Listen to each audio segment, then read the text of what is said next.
Egészen addig, amíg édesanyám tartott csirkéket, addig az egyik kedvenc ételem a töltött csirke volt, amelyet ilyen maximum 1 kilós fiatal csibéből, bébi csibéből készített. Akkor még nem hívtuk így, hogy bébi csibe, hanem fiatal csibének hívtuk.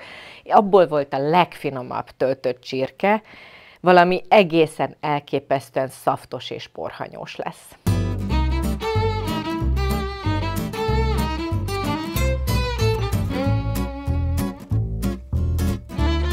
Ma már sajnos egyre kevesebbszer találkozom a töltött csirkével, pedig tradicionálisan Magyarországon a töltött csirke egy emblematikus étel volt. Vagy szombaton, vagy vasárnap, vagy valamilyen ünnep alkalmával készítettük, nincs vele sok munka, mégis nagyon ízletes, egyből ott van a töltelék, mint köret is, egy igazán variálható étel. Mégis leginkább a májas töltött csirkét szoktuk használni, és tulajdonképpen csak annyi belsőség került a töltelékbe, amennyi egy csirkében volt. Úgyhogy most itt nekem van egy egész adag máj, de csak 2 májat fogok összeaprítani, vagy lekaparni. Ugye így szoktuk csinálni, hogy így elkezdjük lekaparni, és akkor azok az erek, inak ott maradnak egy kupacban, és az nem kerül bele a töltelékbe. Volt jellemző a gombás vagy a májas töltelék, de tulajdonképpen a gombásba is bekerült a csirke mája is, mert azt biztos, hogy nem hagytuk veszni, vagy nem dobtuk ki. Esetleg, ha leves is készült, akkor a belsőségek bekerülhettek a levesbe.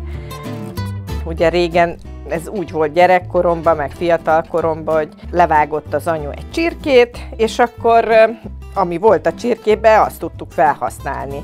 Nem vettünk hozzá semmit természetesen a boltban, most már kicsit más a helyzet.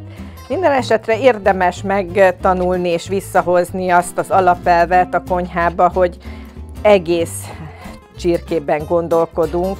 Egyrészt sokkal finomabbak azok a csontos részek, mint ha csak combból vagy mellből dolgozunk. Na, először akkor beleteszem ezt a vízben leáztatott zsemlét.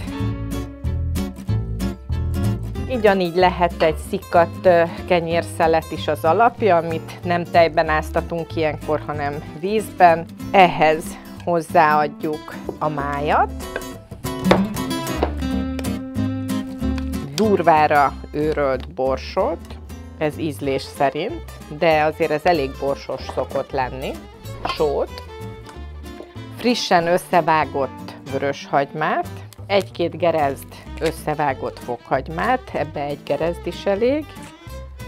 Az idei fokhagyma, mert még nyers a külseje is.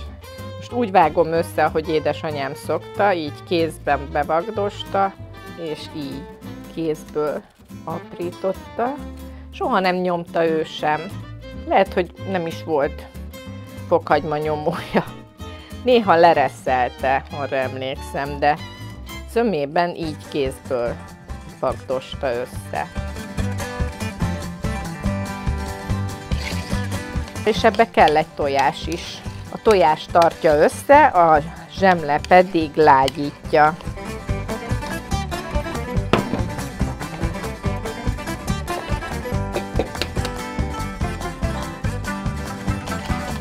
Amíg nem éri hő a tojást, addig ugye lágyítja, utána pedig ez tartja össze a tölteléket. És akkor jöhet egy nagy adag petrezselyem. Ebbe a töltelékbe nyugodtan beletehetjük a petrezselyem szárát is, hiszen lesz ideje megpuhulni, csak szép apróra kell vágni. Isten illata van a friss petrezselyemnek.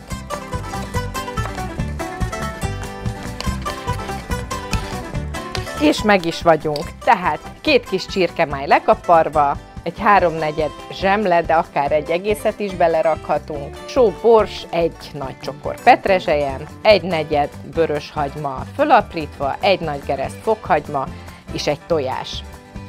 Akkor fogjuk a kis pipinket, amit jól megtisztítunk, nem vágjuk le ezeket a bőröket, hiszen ez fogja majd bent tartani a tölteléket. És megtöltjük úgy, hogy kanállal Ide a bőr alatt a combhoz is csinálunk egy zsebet, így, és ide két oldalra is fogunk tölteni a comb és a mell közé. Onnan is, a mellehúsába is és a combjába is szépen átdifundálnak a fűszerek, és ez egy fantasztikus petrezselymes illat. És egyből sózva is van. Még egyel próbáljuk szimmetrikusan, amennyire lehet, és aztán még a belsejét is megtöltjük.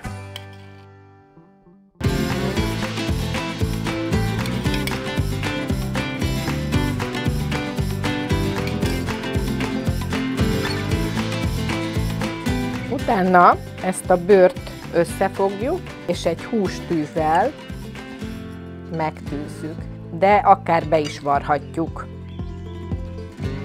A lényeg az, hogy műanyagot ne használjunk. Ha ezzel megvagyunk, akkor egy tűzálló tálba teszünk alulra is egy adag vajat.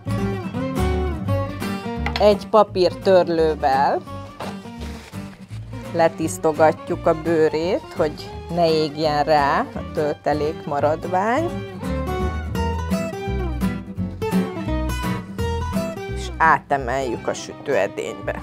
Kívülről is szépen besózom, és vajat teszek rá. Ez egy annyira gyenge húsú csirke, hogy még le se kell takarni alufóliával, maximum a vége előtt egy picivel, hogy biztos átsüljön, csak ráborítunk egy fólia darabot, hogy biztos átsüljön, és amikor azt látjuk, hogy piros, akkor kész is van. Ehhez is mindig petrezselymes sült burgonya volt, meg uborka saláta. Ez passzol hozzá. De egyébként ez a csirkemájas, petrezselymes, töltött, fiatal kis csirke, ez a világ egyik legfinomabb étele. 2 fő per csirke.